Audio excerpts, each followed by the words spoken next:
guys, Aridanny here. So for today's video, I'm going to be doing a book a book discussion on A Million Worlds with You by Claudia Gray. So this is the third and final book in the Firebird trilogy. Little disclaimer, I actually tried to do a discussion on this last week, but my SD card capped out on me halfway through, didn't alert me, so I just kept talking and then I lost half my footage, so that wasn't fun at all. Yes, okay, so anyway, jumping right in. Okay, so like I said, this is the last book in the Firebird trilogy, so it's about interdimensional travel. Marguerite has found out that there is an evil her in the Triad verse, who they are trying to, their dimensions, Josie splintered herself into like so many pieces, and in attempts to put her back together, they realize that they need to destroy every world that she traveled to get that splinter back. So like, whew. So then real Marguerite has to try to stop her evil self from doing that, and then evil Marguerite is traveling through dimensions and killing that world's Marguerite, so because you can't travel to a universe where you don't exist. Like, it's just, you can't go there. You have to exist to go into their consciousness type thing. So Marguerite not only has to stop herself from killing other universes, but also destroying other universes. So she obviously does that with the help of Paul and Theo. It's a really, really, really interesting plot, and I really, really enjoyed it. However, I felt that it was a little bit rushed. I feel like there wasn't any downtime for the reader specifically, to really process anything that was going on, and I feel like it was mostly just a blur. I'm going to get back to that later. I'm going to talk about a little bit more plot points here. So actually, evil Theo, Triad versus Theo, he actually killed Egyptian versus Marguerite. And it was like, oh my god, I can't believe he did that. It was ridiculous. It was like, ugh. And then he was so torn up about it because he loves Marguerite. In every universe, he loves Marguerite. And he was just so torn up about it, and the guilt was eating him away, and then he ended up by sacrificing himself to save the real Marguerite, which I thought was just such a beautiful character arc. It was, because he started off as friendly Theo, oh my god, amazing, just kidding, you're evil, and you're doing horrible, horrible things, and you're working for the wrong people, oh my god, the epitome of evil, you killed a Marguerite, and then making up for his actions and losing his life for it, and it was very, very impactful. However, I am super upset that this,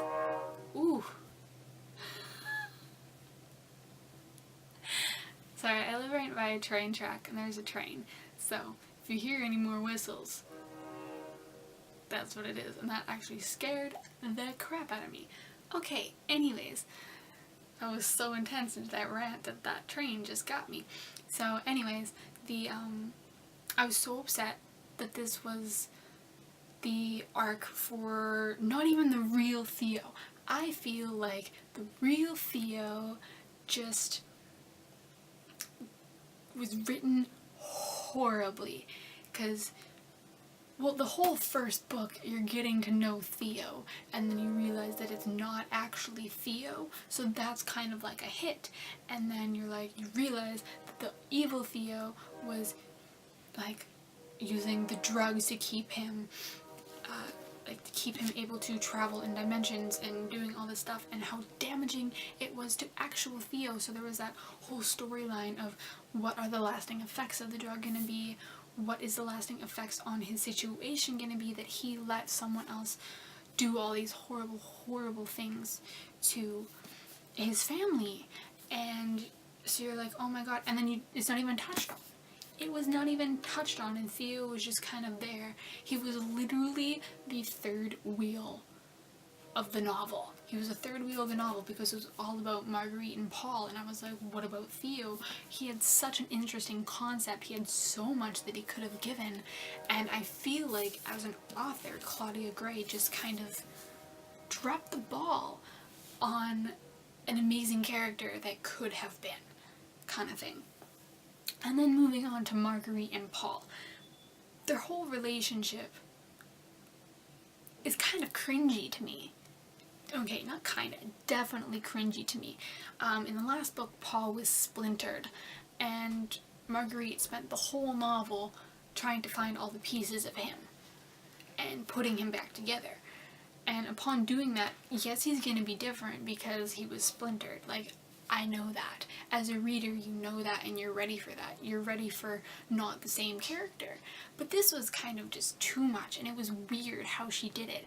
It was kind of like, Paul's like, oh, you don't deserve me, I'm different, I have a darkness in me. It was like, it was very much like broody, and then Marguerite came off as very, very, very pining for affection, and she's like, it's fine, we end up together in every universe, we are fated to be together, and it's kind of like, girl, if he's pushing you away, like, yeah, it's like, oh, if you love her, let her go, but, like, he's just kind of being a dick about it, so maybe let him go, you know? It kind of came off as that, like, it was kind of unhealthy to me, and I might be a little bit biased because I really wanted Theo and Marguerite together, because I feel like Theo is just such a pure person, so I feel like he would have complimented Marguerite immediately, and I'm like, it was one of those love things that didn't make sense. Like, why would this super artistic, kind of like slightly stubborn, free-flowing girl go with someone who is so constrained by his own mind, who is so brooding, has a dark past, and is just kind of mopey, almost? It's like opposites attract, but it's a little too opposite to the point where I don't think it's realistic in the slightest. So, I don't know, I was a little bit turned off by that whole relationship. Obviously, spoiler alert, in the end, Paul and Marguerite ended up together, and Theo was literally like third wheel. And he even said, he was like, it's fine, I'll move on. And I was like, Theo, you're too good for both of them. So, it was kind of like that. Okay, here's into my rant about how I said about the fast pace of it. I feel like this should have been 4 books. I feel like this should have been 4 books instead of 3 books, and then she would have had so much more time to flesh out this plot, because I feel like this is such an insane plot. I remember reading the first book and being like, this is like nothing I've ever read before. It's not time travel, it's not space travel, it's interdimensional travel, and I thought that was amazing and such a new concept to me. So I was so excited, and there was so much potential, especially with the fact that one universe wants to destroy other universes. Like, that's amazing. That's such a good plot point. However, I feel like it was poorly executed. It was rushed. It felt like there was so much more to the story that the reader wasn't getting, and I feel like if she had at least even just one more book, it would have been everything that it could have. There could have been so much more character development. Maybe the whole Paul and Marguerite thing wouldn't have been so cringy if it had more time to fester and they had more time to grow off of each other. Obviously, I would have liked some more Theo and some more character development on that point, and maybe she could have done that with another book. And another thing that I have to rant about here is the ending, okay? It ended happy. It ended happy. Marguerite saved the day. It was all fun. No one died except evil Theo. That's it. And, okay, this is gonna be a little bit iffy, but I'm gonna do it anyway. So, my thing with books, right, books in general, I'll bring it back to this, I promise, but books in general, right now, authors in general, I feel, are scared to end a book not happy. You know, I'm a sucker for happy endings. I do like happy endings, but I feel like happy endings should not happen without pain and sacrifice, or else it's just boring. Or else it's just boring, okay? Like in this one, okay? Marguerite saves the day, happy ending. The only person that died was Theo. She didn't lose anyone actually close to her. She didn't lose real Theo, she didn't lose Paul, she didn't lose her parents, she didn't lose her sister. She had everyone. Everyone was fine, and it was all happy, and that's kind of boring. And I feel like, how am I going to put this? Bringing in an example. Harry Potter, J.K. Rowling. That had a happy ending. The ending was happy, but everything leading up to the ending was horrible to watch play out. Especially in, like, the last book, Deathly Hallows. There were so many main character deaths. So many deaths of characters that have been there for, like, at least 4 books. And you're like, you got attached to them. You loved them. And then they were gone. But then you were happy at the end. And then you know that their sacrifice was not in vain because the book ended happily. And that puts the reader over an entire roller coaster of emotions, which is so important because as an author, you want the reader to feel something. That is your goal. You want them to feel something, you want them to be connected, and you want them to enjoy what they're reading, even if there's a little bit of pain in it. Because at the end of the day, if you can make someone feel something as hard as pain and loss, that's amazing. You've done your job. But then if you take that loss and turn it into relief and joy and wrap it all up nice, that's even better. I feel like authors these days are scared to have destruction because they're scared of the backlash. Like, obviously, if you kill off a major character, people are going to be pissed. It's a given. People are going to be pissed because, because every character is someone's favorite character. And it sucks when your favorite character dies. I know.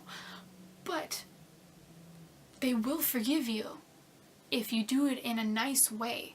Not a nice way, like killing characters never nice, but you know, like if you do it in a justified way. If you do it in a justified way, then they're like, okay, I get it, it needed to happen. I'm still super upset about it, but I understand that it needed to happen for the point of the novel, and that with, like, to get to the victory at the end, especially with a series, to get with the victory at the end, there needed to be sacrifice, and that's a big thing about fiction.